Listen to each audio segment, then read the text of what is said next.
Samsung is doubling down on the Z Fold 7. Rumor is they're going to break thickness records with this phone. But what does that mean for the current model, like the Z Fold 6 or the Z Flip 6? In this video, we're going to look into the disappearing of the Z Fold 6 and the Z Flip 6 availability. What is Samsung planning here? Let's get to it. These renders from OnLeaks, Sam Mobile, and others depict the seriously thin Z Fold 7, and there's a large speculation on the size, anywhere from 3.9 millimeters open to 4.5 millimeters.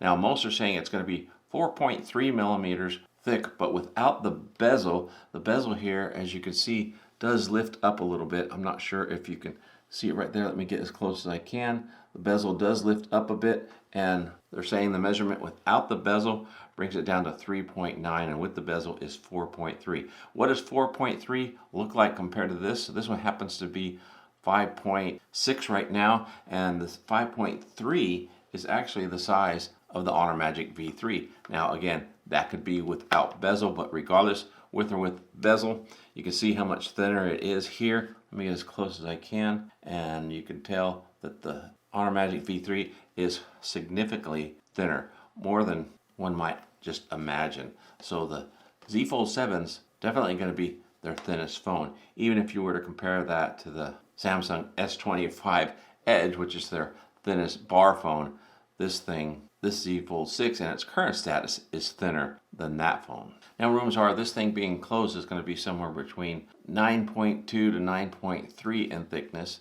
Now the 9.3 thickness would actually still include the camera protrusion, I believe, because you've got the Honor Magic V3, which actually is 9.3 in thickness with the cameras. And as you can possibly see here, you can see the Honor Magic V3 is a bit thinner, even folded, from the current 12.1 millimeters of the Z Fold 6. Now I'm sure like me, you're probably getting tired of talking about or hearing about the thickness of phones, but you know what? That's the big focus these days. So we're going to keep talking about it until the phone comes out, and even after the phone comes out, we're going to talk about any compromises that come with the thinness of a phone. Now just to recap on the phone specs, the new phone is going to have the Snapdragon 8 Elite chip in it, and supposedly it's going to have the full 8 cores, not the watered down 7 cores like you find in the Oppo Find N5. However, even having the 8 core version, it's probably not going to perform that much better because it's going to be throttled down because of the lack of vapor chamber. In other words,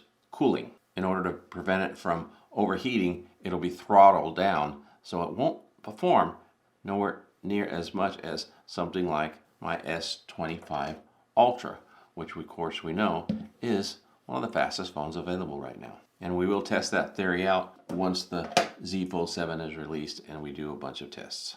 Now, it will have the same camera setup as the current Z Fold 6, with the exception of a 200 megapixel instead of a 50 megapixel main. And it'll of course have its 12 megapixel ultra wide and 10 megapixel 3x zoom. So there will be no digital zooming or anything like that on the 200 megapixel camera. And the reason why is, for some reason, the photos get extremely poor when you digitally crop in on the 200 megapixel sensor. I've actually shown that in some of my other videos, where cropping in with the 200 megapixel really doesn't compete with these optical zoom lenses. Now of course the biggest concern, and we don't even need to talk about it in the comments because we all know the battery is going to be 4400 milliamp hours, and that's the same as this phone right now. Even though it's going to be a much larger phone with a more demanding processor, it's supposed to last a full day. Then of course when it's time to charge it up, you're still going to have that 25 watt wired charging, and I believe it's 15 watt wireless charging.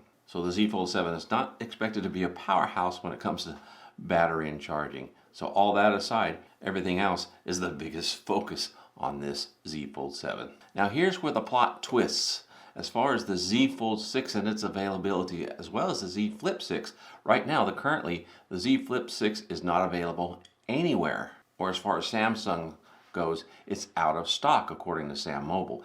And the Z Fold 6 is nearly there as well, only being available right now currently in the US. But the rumor is their stock is very short and they're not going to replenish it. Now why is this? Well, I think it's because they're putting all their focus on the Z Fold 7 series. So if you're wanting a 6, you're going to have to get something possibly previously owned, or there may be another twist on it, and that is when they come out with the new Z Fold 7 lineup, their thought is that they may end up calling those Ultras and then offering a standard or downgraded Z Fold 6 or something similar to it.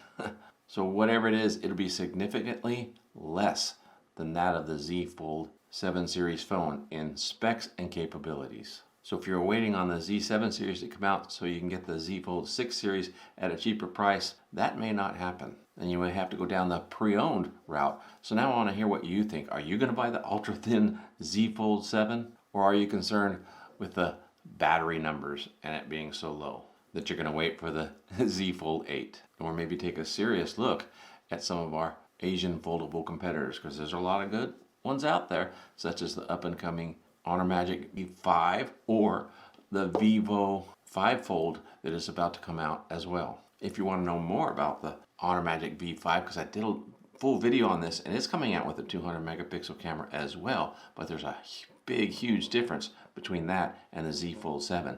If you want to know more about it, check out this video here. Until next time, God bless.